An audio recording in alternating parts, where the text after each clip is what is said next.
in terms of buying a house, liquidity, things like that. Well, maybe you don't want to leverage yourself, or maybe you don't want to have lines of credit, but just simply understanding the options out there, then making your choices proactively instead of just kind of being pigeonholed back into, this is the way I think that it should go, so I'm going to make this happen even though it's not efficient, and having people help you with that.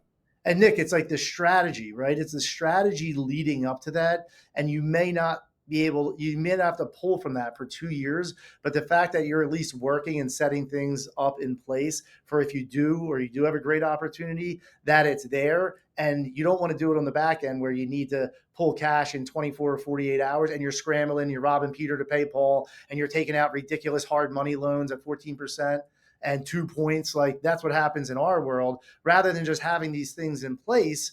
And again, it allows a much more frictionless transaction or whatever that you need that money to do.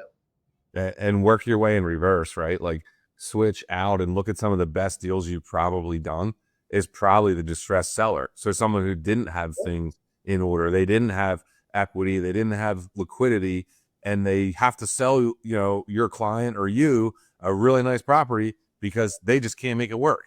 Right. And so you flip to the other side of that and say, well, I don't want to be on that side of the table. Let's get it right, kind of start with.